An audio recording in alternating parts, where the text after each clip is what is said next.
Jeg begynder nu. Hej Morten. Nu skal jeg undervise dig i, hvad en rekursionsligning er. En rekursionsligning, det er en ligning, der kan beskrive en systematisk udvikling af tallene i en talrække. Et meget kendt, vi tager for eksempel to tabeller. Den starter, det er en talrække, der følger en systematisk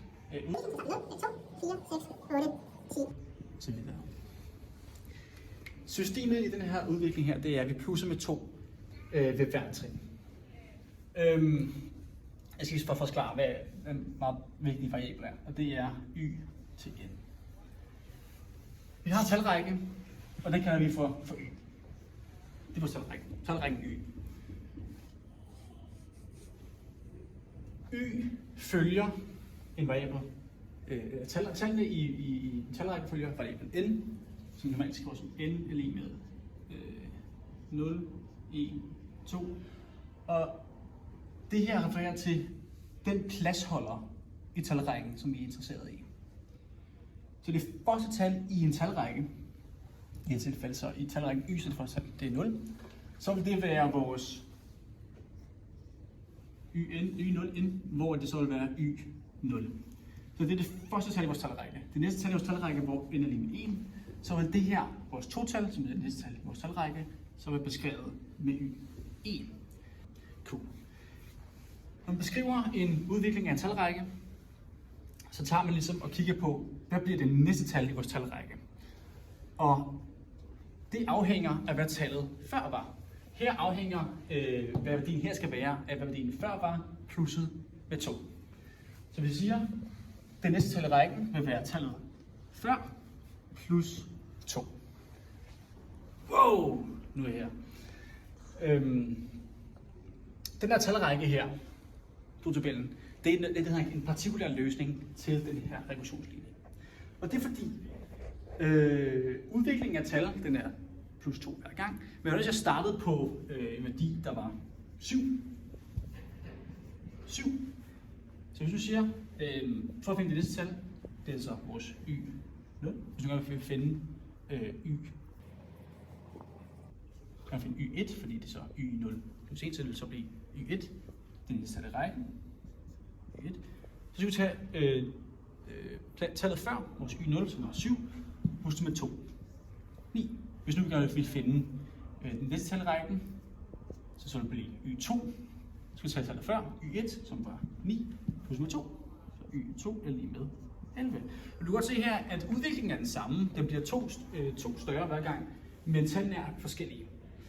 Så startbetingelsen beslutter, altså hvordan talrækken skal være, men den samme rekursionsligning kan godt beskrive 2 forskellige talrækker. Så det her det hedder partikulære løsninger til den her rekursionsligning. Ja, der er også noget, der hedder en fuldstændig løsning til en rekursionsligning. Og lad os nu sige, at vi gerne vil finde, hvad y100 var for et tal. Hvis vi bare skulle bruge den her rekursionsligning her, så skulle vi finde ud af, hvis nu siger, at vi gerne vil finde, hvad y100 var, så vi skulle bruge tallet før, så y99. Det har vi heller ikke. Okay, hvis vi så skulle finde det, y99, så skulle vi bruge tallet, der er før, så y98. Det har vi heller ikke. Så hvis man skulle bruge den metode her, så skulle man faktisk finde alle tal fra y0 frem til y100, for at kunne finde ud af, hvad y100 var. Og det er ret besværligt. Og ikke effektivt. Der findes en måde, at man kan omforme den her rekursionsligning om til en fuldstændig løsning. Men den afhænger kun af n. Den afhænger ikke af, hvad tallet før var, der afhænger kun af en variabel, som er, vi vil gerne finde, hvad y100 er, når n er lige med 100. Så vil det så indsætte 100, og vi vil så få det tal. Og når man snakker om rekursionsligninger, vi arbejder med det der første ordens rekursionsligninger, hvor man kun skal kigge et tal bagud, hvis det er anden ordens, så skulle man kigge 2 tal bagud, som simpelthen er tilfældet med Fibonacci's tal. Så findes der 2 måder, at en første ordens rekursionsligning kan blive skrevet på. Vi kan have så yn plus 1 er lige med en konstant ganget med vores tidligere tal plusset med B af n. B af n, det betyder bare et udtryk, der kan afhænge af n. I et tilfælde her, så vil det faktisk være, det vil være 2 her. Det vil sige, det afhænger ikke af n, men det kan det i nogle tilfælde være. Det her jeg kalder for den inhomogene version. Inhomogen. Og det afhænger af, at b til n er ikke lig med 0. Og det er vigtigt, fordi der er også noget, der hedder en homogen version. Hvor vi også har y n plus 1 a gange y n, men hvor er vores b til n er lig med 0. Det er de to versioner, der findes af vores forestående regressionsligning. Hvor bn enten er 0 eller ikke er 0. Og løsningen til dem, når vi skal finde vores fuldendte løsning, når vi skal finde vores fuldstændige løsninger til de her to versioner af en forestående lineær regressionsligning, så ser det lidt anderledes ud, ser det forskellige ud, afhængig af om b af n er lig med 0 eller ikke lig med 0. Altså om vores regressionsligning er inhomogen eller om den er homogen. Vi går lige herover for at skrive det. Den fuldstændige løsning på en inhomogen. Den ser sådan her ud. Y af n, altså et vilkårligt tal i vores talrække, er lig med z af n plus k gange a, hvad den samme a-værdi, som er derovre, løftet i n. Den homogene version ser sådan her ud her. Den hedder også y af n, vilkårligt tal i vores talrække, men dog uden det her z af n-del. Så det hedder bare k ganget med a i n. Ja.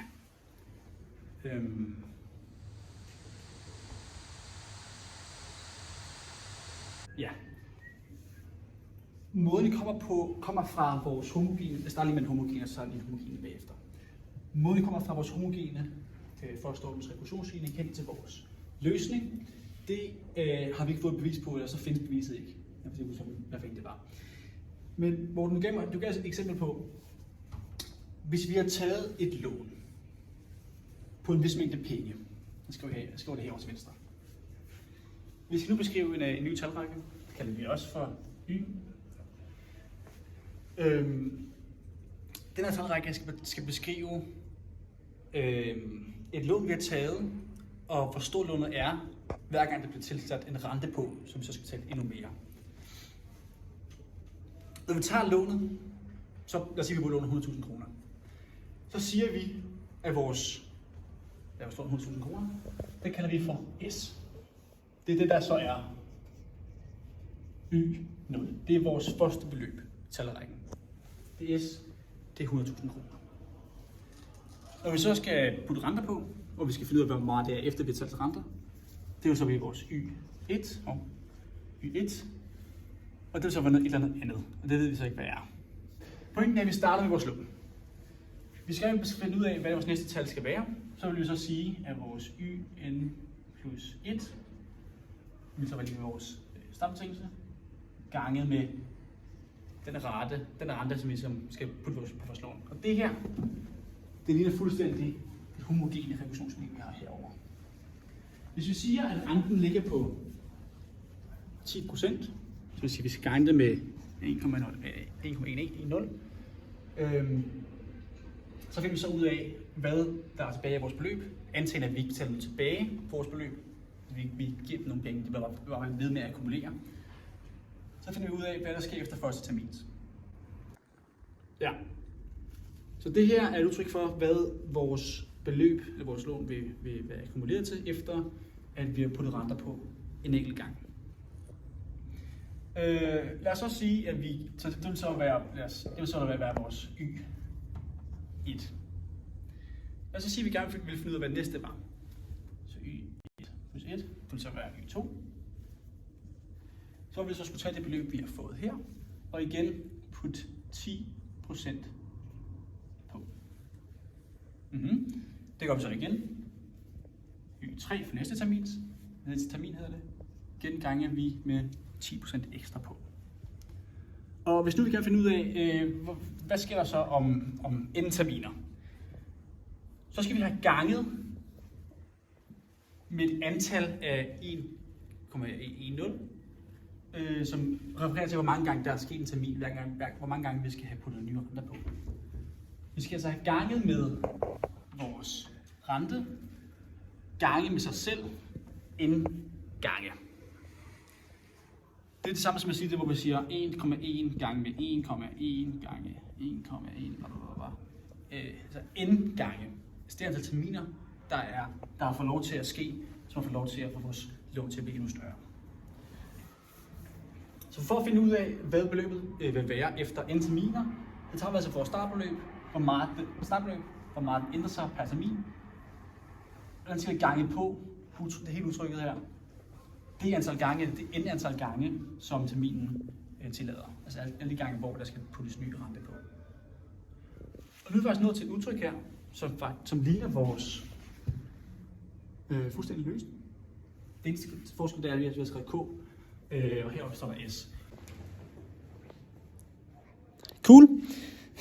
Så det var ikke et bevis, men som du sagde selv, en logisk sammenhæng imellem, hvordan vi kommer fra vores homogene rekursionsligning til vores fuldstændige løsning. Hey Morten, det er lige post-optagelse Nord her, der snakker. Jeg går i dybden med et eksempel på, hvordan vi får givet værdi til Zn og til K her. Men det tager ret lang tid, så du har skiftet til det her tidspunkt her, for at gå videre til de Theo Hannes' og Williams del om Newtons og Eulers metode. For det her, det tager lidt længere tid end lige forventet. Yes, cool. Vi har ikke fået at vide, hvordan man løser den inhomogene, eller hvordan vi kommer fra den her til den fuldstændige løsning. Men vi har fået at vide, hvordan man løser en fuldstændig løsning her. Så det vil jeg lige gå igennem nu. Vi kigger lige en gang på vores fuldstændige løsning. Og så vil jeg forklare, hvad er det Zn egentlig er. Hvis vi nu opskriver vores oprindelige inhomogene rekursionsligning igen.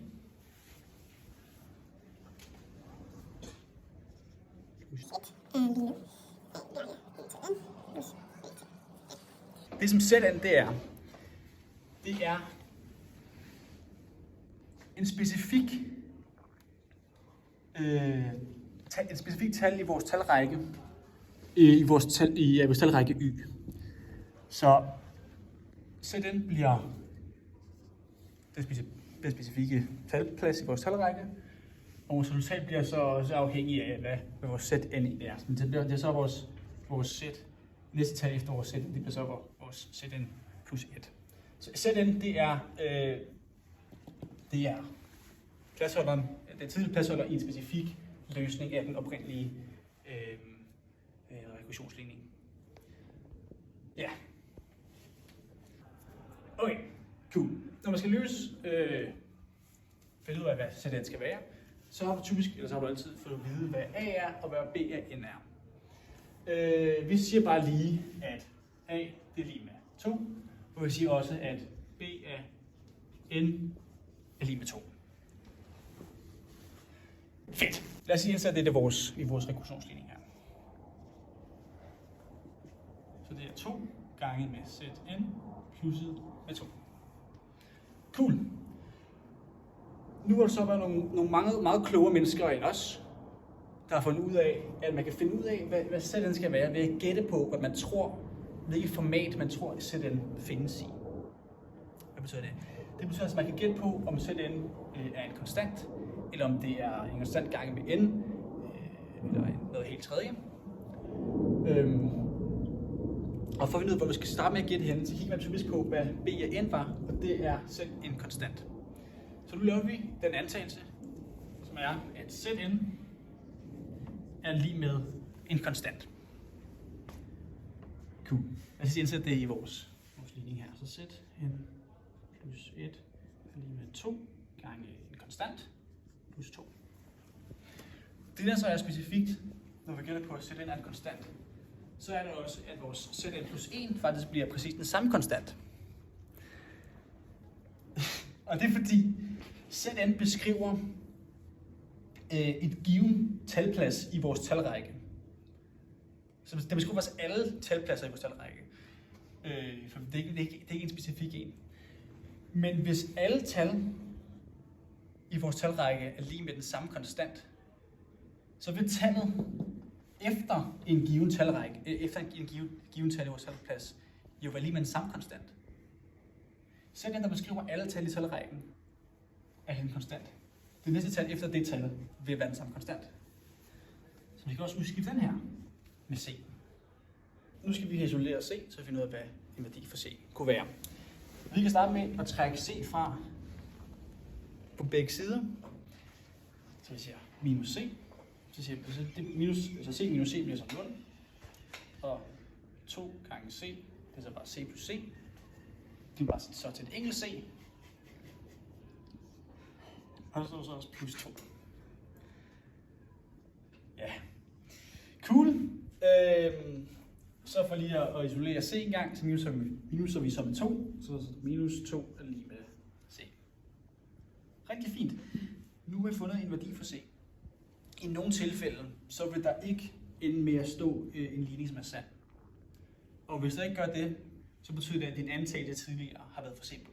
Og så vil du så skulle sige, at når vi måske er sætter ind lige med C gange N, eller C gange N i anden, eller sådan noget. Det kunne være med at gå ind med et udtryk, hvor der står C lige med C plus 2. Og det vil ikke give mening. For hvis du så prøver at trække C fra på begge sider, så vil det stå C eller 0 er lige med 2. Og det er ikke sandt. Hvis det sker, så er det en antagelse, for eksempel. Det var det ikke i vores tilfælde. Der var det korrekt. Vores ligning er sand. C lige med minus 2. Vi antog også tidligere, at Zn det er med C. Det vil så betyde, at Zn er lige med minus 2. Så hvis vi tager vores regressionsligning her, der har vi indsat sådan der. Det er vores sæt. Vi har indsat, at vores A-værdi, det er 2, som vi besluttede før. Så indsætter vi så vores nye Zn-værdi, som er minus 2. Sådan der. Nu er vi ret tæt på at have løst vores ligning her. Vores fuldstændige løsning. Vi skal bare have fundet en værdi til k. Og for at gøre det, så skal vi bruge en startbetingelse. Vi skal finde ud af et tal, som ligger i vores talrække, som vi beslutter os til. Lad os sige, at tallet 4 er vores startbetingelse. Så den er herovre af.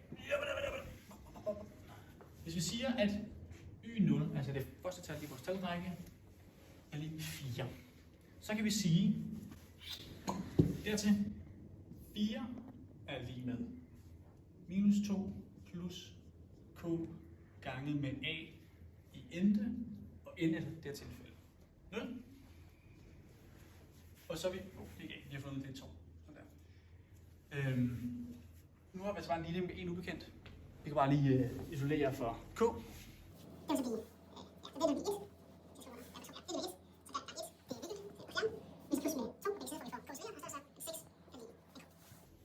det kan vi se i vores løsning. Så y til n, det er lige med minus 2 plus 6 ganget med 2 i ente. Vi kan så lige gøre det pænt, og ikke 7. 4 gange 2.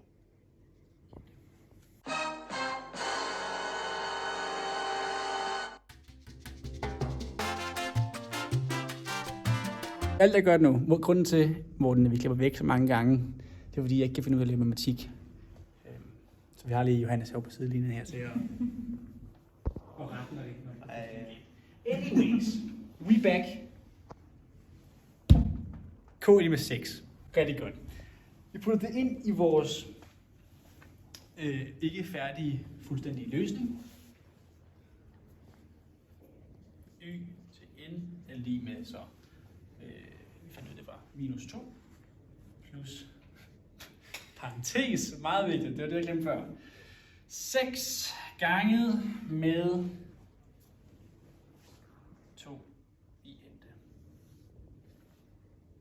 Prøv at tænke en parentes. Der er bare gang. Ved du hvad, Morten? Ikke tænk på det. Cool. Det er så vores fuldstændige løsning til vores oprindelige inhomogen rekursionsligning, hvor vi fandt ud af, eller hvor vi bestemte, at A skulle være 2, og vi bestemte også, at B til N også skulle være 2. Det vi så kan gøre, og det vi kan bruge den til, det er, at vi kan indsætte en n-værdi her, hvis vi gerne vil finde ud af, hvad y, når n 100 er, og det vil vi så kunne ende med at få, uden at skulle vide, hvad alle tallene før var. Ja, nu er jeg fyret. Så tager jeg hjem. Skal du med hjem? Kom. Jeg viser toilettet. Så basically, ikke også? Det er ret billigt, den her skole her. Lyset herude, det er slukket. Og den fungerer ikke. Så du skal lige kunne prøve at komme en gang. Nu skal der pisse. Så er det ret svært at se, hvor du rammer henne. Nå, okay, så jeg skal forklare om Newtons metode. Men før jeg lige forklarer, hvordan Newtons metode Newtons metode fungerer, skal jeg lige forklare, hvad grundprincippet bag Newtons metode og så også Eulers metode er. Så de bruger begge to tangenter til at lave en tilnærmelse af en funktion. Så den funktion, der skal du så have en funktion f, som der er differentiabel i punktet x0, y0, og så skal vi have, at y0 er lige med, kan vi så definere som f af x0. Med det kan vi så opskrive ved hjælp af tangentlinjens ligning en formel, der ser sådan her ud. Y er lige med f mærke af x0 ganget med parentes x minus x0 plus f. Så.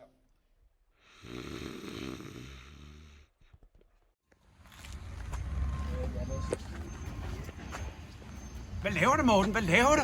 Gå! Du er ikke fri nu! Gå! Så. Den her ligning, det beskriver så den tangent, som der vi prøver at konstruere, og derfor kalder vi også den her for t. X0 for at beskrive tangenten. Ja, okay, så det her det er så grundideen bag de tangenter, som der bliver brugt i Newtons og Eulers metode. Så hvis vi nu går tilbage hen til specifikt til Newtons metode, det er en formel, der er det en metode, hvor det er, at vi kan finde en tilnærmet værdi for, ligninger, hvor det er, at vi ikke kan finde en specifik løsning til dem. Så her, der har vi for eksempel, her har vi en funktion, hvor det er, at jeg optager her, så har vi nu et startgæt, som er vores x0-værdi. Det siger vi er her. Så det her punkt, der er her, det er vores x0. Så tegner vi lige en stiplet linje, ser hvor krydser den. Så det her, det er det punkt, som vi kalder x0, y0. Og ud på det vil vi så lave en tangent, hvor det er, at vi så kan se, okay, den her, så prøver vi så at finde ud af. Så det her punkt kalder vi for x0. Så laver vi lige en linje op, ser hvor den skærer. Det her punkt, det er altså det punkt, som vi har kaldet for x0, y0. Nu laver vi så en tangent til det, for at se, hvor det er, den skærer. Meget, meget flot. Og så her, hvor den her tangent så vil skære, det er så vores næste x-værdi, som vi kalder for x1. Den her, den bruger vi så igen til, at vi finder vi et nyt punkt, som vi kalder for x1, y1. Og så her igen, så laver vi så endnu en tangent, som så vil skære herover. Og så, som vi så kan se, så kommer vi så tættere og tættere på det rigtige, skæringspunkt for lige præcis den her funktion. Det er principielt sådan, at Newtons metode virker, at vi laver tangenter ud fra et startgæt, og så med hver eneste beregning, vi laver, så kommer vi tættere og tættere på. Altså, så kommer vi så uendeligt tæt på det rigtige, det rigtige skæringspunkt for den her funktion. Ja. Så for at skrive det her på en mere for at skrive det her i tal, skal vi så omskrive den her funktion her. Nå, jeg glemmer, hvordan man gør det. Så det vi starter med, det er, at vi siger, at den her tangenten skal være lige med 0. Fordi det er så der, hvor det er, der vil vi så kunne finde punktet, hvor det er, den så skærer, x-aksen. Fordi den repræsenterer y-værdien. Så nu med det, så skal vi så prøve at se, så nu har vi så x0, men nu skal vi så også prøve at finde den næste værdi, som så vil være x1. Det betyder så, at vi lige skriver hele funktionen op igen. Men nu kalder i stedet for at kalde den her for x, så kalder vi den for x1. Sådan der. Så det vi så gør nu, skal lige sige lige med 0. Det vi så gør nu, det er vi lige herovre, vi lige kan arbejde med det lidt nemmere. Det er, at vi trækker, f af x0. Det trækker vi over på den anden side af lighedstegnet. Sådan så det er, at vi ender op med sådan en her funktion. Det vi så gør nu, det er, så siger vi så, altså dividerer vi så det her med, f-mærke af x0. Så det betyder bare, at vi så gør vi bare lige sådan her, divideret med f-mærke af x0. Og det samme gør vi herovre. Det betyder så, at de her to, de vil gå ud med hinanden, og så på den måde, så vil den her parentes, den blive ophævet, og det vi så ender med, det er et udtryk, der hedder x1 minus x0 er lige med minus f af x0 over f mærke af x0. Nu skal vi så til det sidste skridt, hvor vi hvor vi fuldkommen isolerer x1, og det gør vi ved at trække x0 over på den anden side, så vi ender med at skrive x1 er lige med x0 minus f af x0 delt med f mærke af x0. Og på den her måde, så har vi nu opstillet et udtryk for den næste x-værdi i rækkefølgen. Og så kan vi skrive det her op som en rekursionsligning med, at vi skriver xn plus 1 er lige med xn minuset med f funktion af xn divideret med f mærke af xn. Og på den her måde, så har vi udledt Newtons metode. Yes. Så nu er det så til, at vi rent faktisk gerne vil prøve at bruge Newtons metode. Så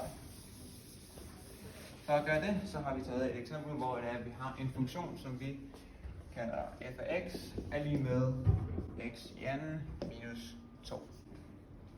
Det vi så gør her, det er, at vi simpelthen bare plotter den ind i, så hvor det er, vi så tager vi et startgæt, vi siger, at startværdien x0, den giver vi en værdi på 2, og nu skal vi bare indsætte værdierne. Så vi siger så, at x1 er så lige med 2, minuset med, det vil så være 2 i anden, minuset med, minus 2, divideret med, og så skal vi så finde den differentierede funktion af den her ligning, og der trækker vi så bare totaler ned foran x'et, og fjerner så det potensen, og så fjerner totalet fuldkommen, så det betyder så, at vi ender så med 2 ganget med 2.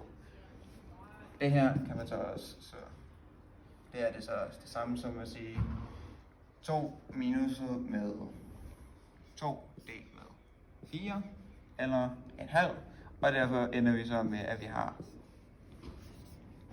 3 halve. Nu kan vi så gøre det her igen, hvor det er, at vi så indsætter den her nye værdi for x1 for at finde x2. Så skriver vi så halve minuset med, det er så 3 halve i anden, minus 2, delt med 3 halve ganget med 2. Det her, det bliver så til, det her tal bliver lige med 1,4166667.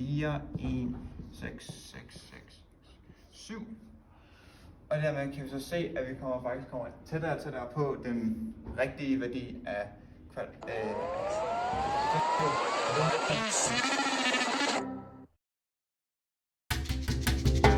over 2, som er på cirka de der 1,415 et eller andet.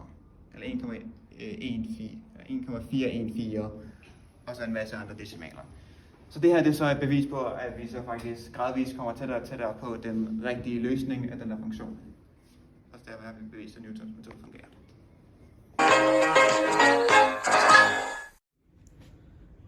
Ja, jeg vil godt starte med at sige, at vi har Morten med os, som altid, i vores hjerter, og nu også på tavlen. Ja, og så nu skal jeg forklare om Eulers metode. Eulers metode, den går ud fra rekursionsligningen. Der lyder følgende. Y n plus 1 er lige med h gange g til y n plus y n. Ja, tak. Og i vores fine rekursionsligning her, der har vi dem der, de er blevet forklaret, og h, som så står for, det kommer jeg til. Nu tegner jeg 2 grafer her, der starter i et y0 her.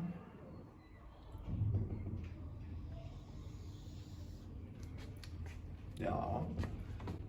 Det her, det er en differentialligning, eller funktion, som vi gerne vil lave en tilnærmet funktion til, som er den, man bruger for Eulers metode til. De starter i samme punkt, og så Eulers metode, den laver så den tager hældningen i punktet.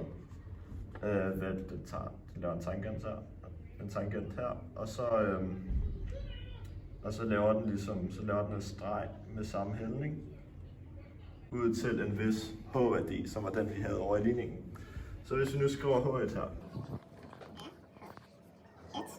Og så laver vi h2 og h3 også. Og så kan man så se, den starter med gehøret. Nu det der sker er, at Eulers metode, så tager den hældningen her, tegner en tangent i h1 på vores gamle funktion, eller vores differentialfunktion, og så tegner den et linjeelement herfra, der løber diagonalt med vores tangent op til h2. Så tager vi endnu en tangent her. Nu vil jeg lige gøre det lidt mere præcist. Sådan her.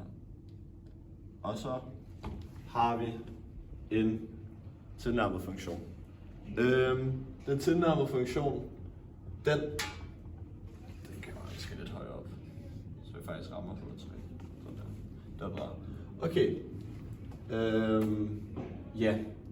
Det der sker her, det er, at den tilnærmede funktion, den kan vi få til at være endnu mere tilnærmet. Vi kan få den til at være uendeligt tæt på, uden nogensinde at ramme den differentieret funktion, den kantede, den kantede graf frem for en buet graf, så derfor så kommer vi aldrig nogensinde til at kunne ramme den præcist. Men det vi kan gøre, det er, hvis vi nu siger en halv h her for eksempel, så tager vi her h 0,5, der står h 0,5, og så har vi h halvanden for eksempel, og h 2,5 eksempelvis. Så det der vil ske nu, det er, at vi vil have en graf, der vil følge vores tilnærmede graf, indtil punkt 0,5h. Fordi så vil vi nemlig tage en ny tangent, og så vil vi tegne den op sådan her. Og så vil vi følge tangenten igen.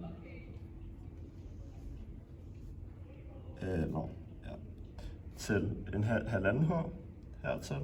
Så vil vi tage en ny tangent, og så vil den følge den derop til, og så vil den følge den derop til, og så videre. Det vil sige, ved at gøre h mindre, så kan vi få flere beregninger, hvilket gør, at vi vil få en meget bedre tilnærmet funktion. Og så kan vi gøre h uendeligt småt, så vi får en meget bedre tilnærmet funktion her. Yes. Det var Eilers metode.